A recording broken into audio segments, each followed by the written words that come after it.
out of the building. Anthony grabbed the young man's arm. "Take your little brother," he yelled. "Get in the van, now."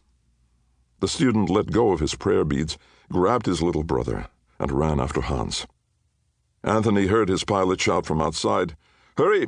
Black Glove Lincolns have turned up the road." Anthony yanked down his ski mask. It would be a miracle if they made it to the airfield. "Madam, we must go now." She stood frozen. "My home—" Something ignited in the room. Molten glass splintered, spraying the room in shards. And Anthony exhaled, impatient. "I'll apologize later," he said, and hefted the woman over his shoulder, fleeing moments before the roof caved in. Hollywood, California, 1978. The morning dawned clear and bright. It was about 80 degrees in the Hollywood Hills. Panting from exertion, Kathryn Whitney jogged up the driveway of her little rental off Mulholland Drive. She was waiting for Brett's decision. Would the Boeing shoot in Iran be hers to direct or not? God, she needed this one. She was broke. 2 long years without a decent directing job, scuffling to make ends meet on pay from industrials and infomercials had barely covered her rent.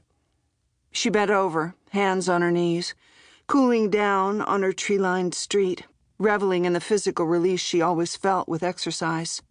Stretching, she pushed away niggling reminders of her precarious situation if this shoot didn't come through. Inside her kitchen, she brewed a Kona blend, turned on the stereo to Billy Joel's Just the Way You Are, and brushed past tall birch shelves that housed her father's used but cared-for books. She almost choked on her longing to have him back again. Her chest rose and fell in a shuddering cadence as she ran her fingers along the spines of art and archaeology volumes she loved for their legends, laws, and ways of life contained within. Her father had stoked this appreciation, and the images had all come alive for her, inspiring her concept for Boeing. She knew it was a winner. "You always said 33 was your best year, Dad. Well, let's hope it is for me, too." She headed for the shower. Afterward, towel-drying her hair, she inhaled the scent of star jasmine wafting into the bedroom through sliding glass doors to her garden, enjoying a moment of peace. She heard the deep sound of Brett's Maserati Quattroporte roaring up the driveway and slipped on her terry robe. This was it. He was here in person with his decision. Her body ran hot, then cold, not knowing what was coming. Her peace evaporated. Calm down, relax. Through her kitchen window, she saw him get out of his car, holding a large manila envelope, then walk around her 1963 vintage Porsche Carrera, eyeing the dented rear fender. She couldn't keep her eyes off the envelope. Was her answer inside? He looked to be in a calculating mood. She could tell by his purposeful stride.